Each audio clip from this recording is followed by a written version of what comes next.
Our guest on This is America and the World is Joby Warrick. He's national security reporter for The Washington Post, author of The Triple Agent, the Al-Qaeda mole who infiltrated the CIA, and author of the new book, Black Flags, The Rise of ISIS, which has just been awarded a 2016 Pulitzer Prize. Joby, thank you so much for being with us. It's a pleasure to be with you. When you look at Syria, Iraq, ISIL today, how do you put it all together for yourself as a reporter? It's been called the problem from hell, and I think that remains the case today. We've been working on this issue for 5 years now. It seems to only be getting worse instead of better.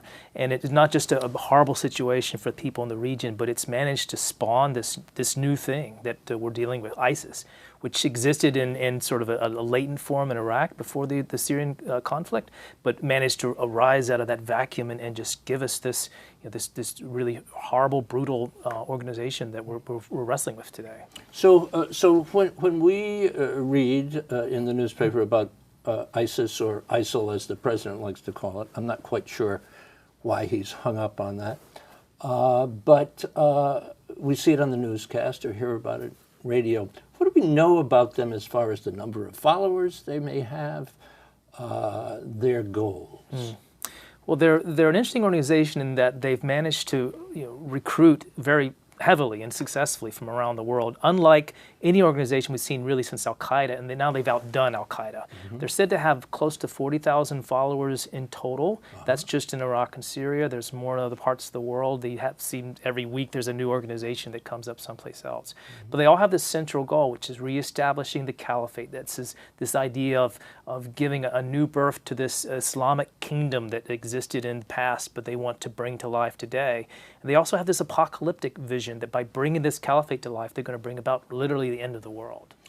Is it more focused on their goals in the Middle East and the caliphate, or does it have anything to do with hating the West and trying to attack America, although they certainly have attacked Europe? Yeah, it's mostly about the Middle East because they want to restore the rightful order of the Middle East. But we're bad guys to them. We're the ones that created the situation in the Middle East that they're struggling with. Back 100 years ago, and right at the end of World War I, the victorious Allies carved up the Middle East, carved up the old Ottoman Empire into countries that hadn't existed before. So suddenly there's an Israel, there's a Jordan, there's new boundaries that didn't exist. So they want to drive us out of the region so they can remake the map, literally, in their image, and do with it what they want to do. So that's objective one, and if we're essentially collateral damage along the way. They want to kill us, to scare us, in order to drive us out. So they have pieces now of Iraq and pieces now of Syria.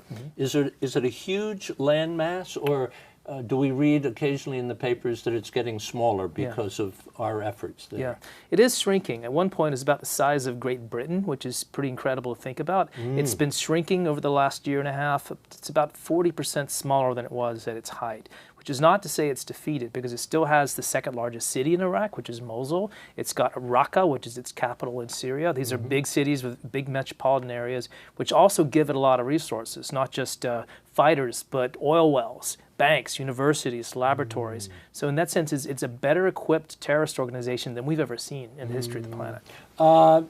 When they say Islamic terrorist, is that a fair characterization? Because Grand Mufti of Saudi Arabia comes out and says, they're not following Islam.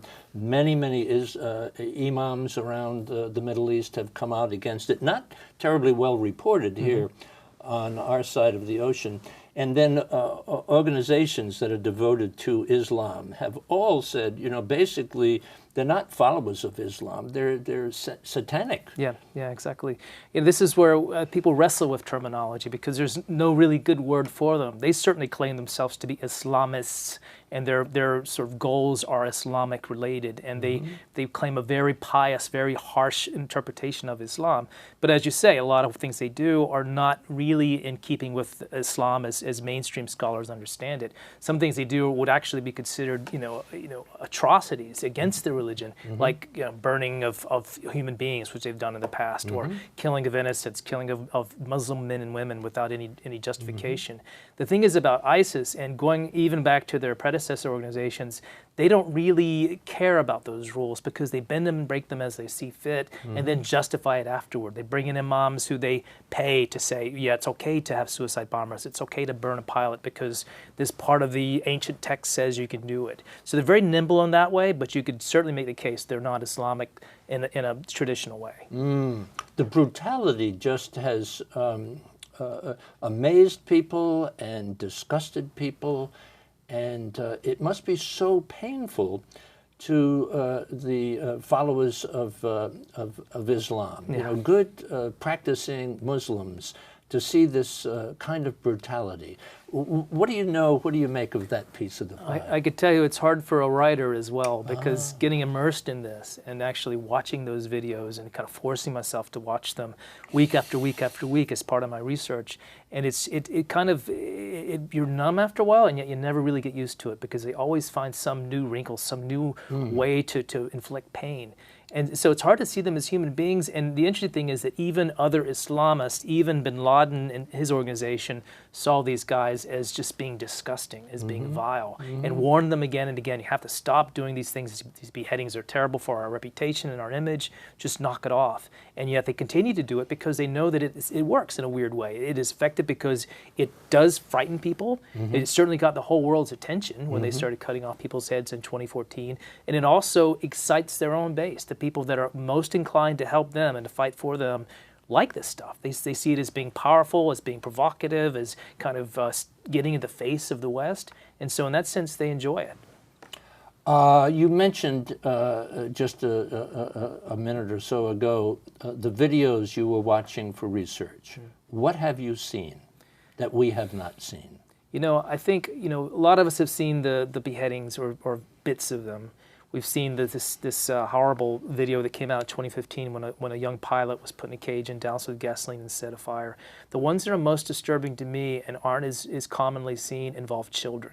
And this is often children being asked to do awful, awful things. Children being asked to come in and shoot a man in the head, for example. And then, the camera pans in on the kid's face and watches the man die. And so when you see children brought into those awful practices, it really is chilling. Wow. We are talking with Joby Warrick, and his book, which I've read over the weekend, he is a Pulitzer Prize winner. This book has just won the Pulitzer Prize. The title of the book is Black Flags. What a provocative cover. We'll talk about that a little bit on the other side, but it is such a pleasure to have someone who can educate us on what I could also say is such a brutal and horrible organization. Black Flags, and the subtitle of the book, The Rise of ISIS. So take a little break. Back on the other side, This is America and the World. This is America and the World is brought to you by the National Education Association, the U.S.-China Education Trust, and F.Y. Chang Foundation, guided by Ambassador Julia Chang Block, President. The League of Arab States, representing 350 million people in 22 member countries. Tourism Malaysia. The Petroleum Group, expertise with integrity in the fields of oil and gas, exploration and production, energy, and infrastructure. The Rotondaro Family Trust. The Embassy Series, uniting people through musical diplomacy, presenting international artists in diplomatic settings. And Ventana Productions, television facilities, editing, and distribution services. Joby, let me put the book on the screen again and tell us a little bit about what we're taking a look at, because it's a very provocative cover. Yeah. So the man's sort of ghosted image that you see on the cover is a man named Abu Musab al-Zarqawi. And folks who have seen, for example, American Sniper may remember that name. This is the insurgent in Iraq that gave the U.S. occupational forces, hell for 4 years while they were trying to track him down. And also a lot of our people were trying to, just to literally take him out. There was a bounty on his head.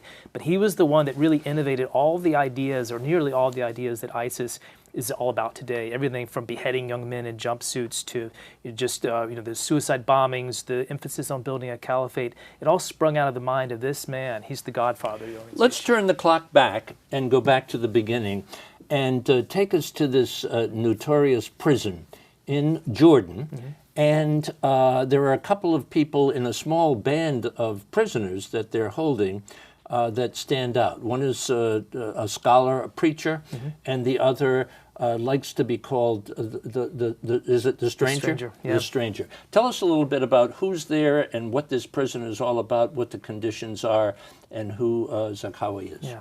So in the mid-90s, this is after the Afghan civil war is over, Jordan and a lot of the Middle East countries have this problem with all these young men who'd gone off to fight the communists, gone off to fight in Afghanistan, coming back home and radicalized, so completely changed by sort of immersion in violence, but also changed by being inundated with this new kind of doctrine. This was the beginning of really the modern jihadist movement. Mm-hmm. And so in that group was this young man, or Zarqawi as he came to be known, a scholar named Makdisi, who's also part of this prison. But these are radical men, and they tended to draw other prisoners to them. And so the Jordanians had this idea of trying to isolate them. So they moved them away from the main prison, put them in a prison by themselves in order to kind of contain the contagion. And mm-hmm. in this fertile environment, these guys, there are about 50 of them, all became just super close. They developed essentially infrastructure, organizational structures that Zarqawi and Makdisi were at the head, and the others were fierce and devoted followers.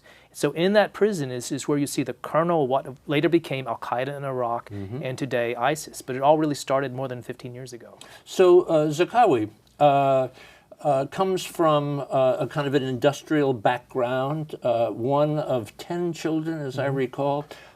Interestingly enough, as you say, very close to his mother. Mm-hmm. But he's a street thug. He's a drunkard. Tell us a little bit more about his background, the tattoo business. Yeah, it's amazing. He's been underestimated, or was underestimated throughout his life, even by his own family. And there's these interesting anecdotes when he does become famous, and journalists go back to talk to the mother and ask about this famous terrorist. And she used to laugh it off and say, well, he's not that smart. And nobody really thought he was very smart because he dropped out of school, he didn't do well, he was a juvenile delinquent, ended up getting in knife fights, and then got tattoos and everything that you wouldn't expect a young religious man to do. Mm-hmm. And yet he ended up getting very religious in his early 20s. And that's when he got this idea to go off and fight the war, go off and become a mujahideen. Mm-hmm. And that really was the transformative moment for him. The sad part is that many thousands of young men have made that same journey recently, going to Syria, going to Iraq to fight with ISIS, mm-hmm. and then coming back with all kinds of radical ideas about wanting to change the West. So there he is in prison, and he is released. There's kind of a blanket release. How did that all happen? Yeah, he had a couple of really interesting, very fortunate things that happened to him. One was in 1999. He was supposed to be in prison for 15 years. Would have been in his middle age in 2009 when he should have been released. But in 1999, the king of Jordan dies. The king at the time was Hussein. Mm-hmm. And there was a tradition in Jordan where after a king's death, there's a general amnesty, particularly for political prisoners. It's often broader than that. And in this case, more than 2,000 people were put on a list to be freed. Mm. On that list was our guy Zarqawi and most of his group. Almost all of them ended up being released. Mm-hmm. And that was a historical, history-changing moment with these young men with their radical ideas marching out of a prison and then off to Afghanistan to do things. We don't want to let our time together slip by without calling attention to two things. One is the present king of Jordan, mm-hmm. who in many ways predicts exactly the chaos and the horror that is going to happen, and also the Secret Service or the intelligence community of Jordan. Very, very sharp people, huh? Absolutely. And talk a little bit about both of them and where they fit into the story. Yeah, the king is this remarkable character because he wasn't supposed to be king. His father I like had you calling him a character. Sort of, I like that. It is true. It's kind of he rides motorcycles. Yes, it is true. And there's this saying in Jordan that if you're a Middle East leader, there's no expectation of living to an old age, and that's typically been the case because not only it's a dangerous part of the world, but both Abdullah, the present king, and his father were kind of daredevils. They rode motorcycles, they jumped out of planes. Yeah. They had kind of a very active lifestyle, to say the least. But he ends up inheriting this very small but troubled kingdom with economic problems, with living in a bad neighborhood. But he is the one, almost like Cassandra, warning from the beginning about the problems of what happens if we invade Iraq. And sure, we can overthrow Saddam Hussein, but what happens next? Really concerned about the region and what would happen after the war. And also, after Arab Spring, he began to move, very smartly in his own country to grant freedoms, to push for reforms, to give people more liberties, but in a measured way, not trying to kind of overthrow old institutions and establishments. But he was also warning the neighbors. He warned the Syrian president, you have to reform, you can't just ignore the people's wishes. But he was pushed aside again and again, and his worst prophecies came true. And Assad keeps hanging up on him, right? Yeah, in exactly. Syria, Yeah. right? No matter what he says. And the intelligence community, in the end, come together with the U.S. Intelligence folks and start to track him. But I want to go sideways for a second because there is the American invasion. And how does that play into the story? Yeah, this is probably the one thing. I argue that ISIS would not exist without Zarqawi, and Zarqawi would not have existed without the Iraq invasion. Wow. We did two things. One Say is it again? Iraq would not have, ISIS would not have existed without Zarqawi, the godfather, and Zarqawi would not have existed without the Iraq invasion. It's pretty clear to me from just everything we can judge from that period of history. But the one thing happened was Zarqawi was a nobody. He was off living in a corner of, off in the mountains, didn't really have any resources. How does he end up in that little patch of land up there in Iraq? How does he get there, and what's he thinking up there now? A really interesting sequence of events because he wanted to be part of Osama bin Laden's movement. But Osama bin Laden didn't want him. He said, this guy's too dangerous. He's too crazy. Let's push him way off to the end of Iraq or Afghanistan and not worry about him. So he was there for a while. Then the U.S. invasion of Afghanistan takes place, or the U.S. conflict. And he ends up moving further west across the mountains into Iraq, but in this no man's land, Kurdish territory that where it's covered by the no-fly zone. Saddam's forces are not allowed there. Kurdish territory. Kurdish territory. So he ends up in this little enclave with a few dozen of these very fanatical men, and they're plotting their next big move, but they're kind of trapped. They're in a corner.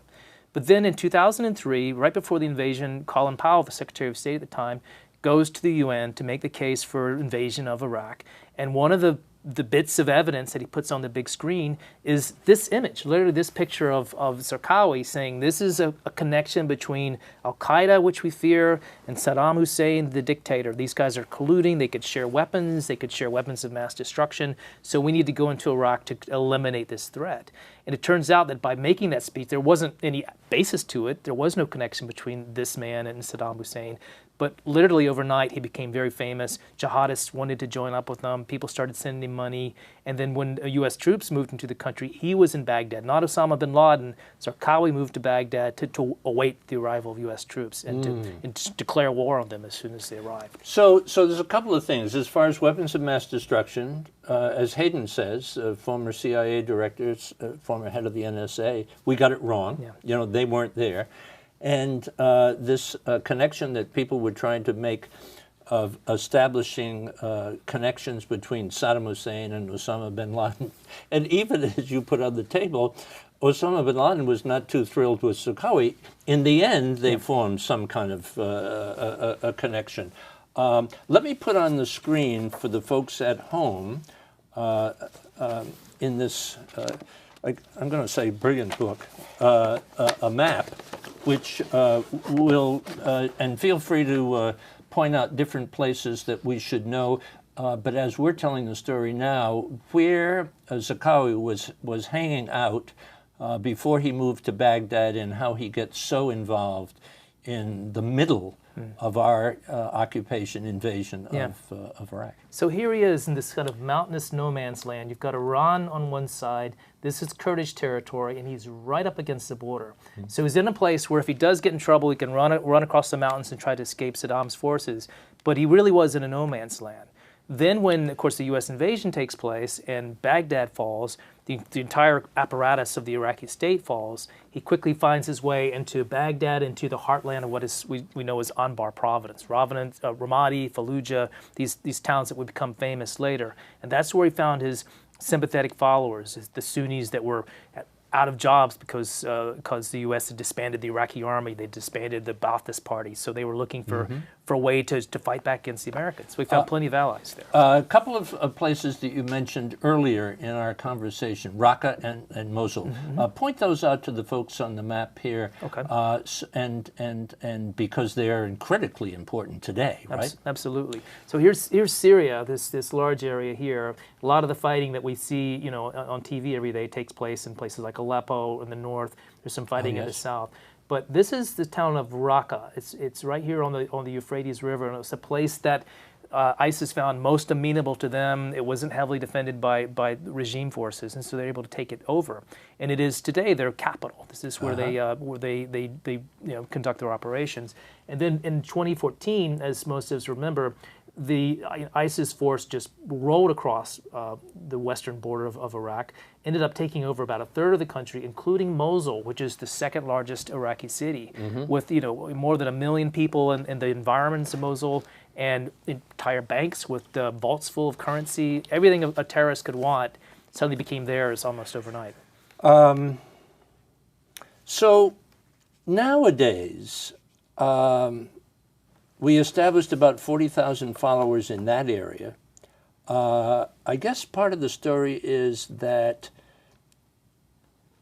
Al-Qaeda in Iraq morphs into ISIS, right?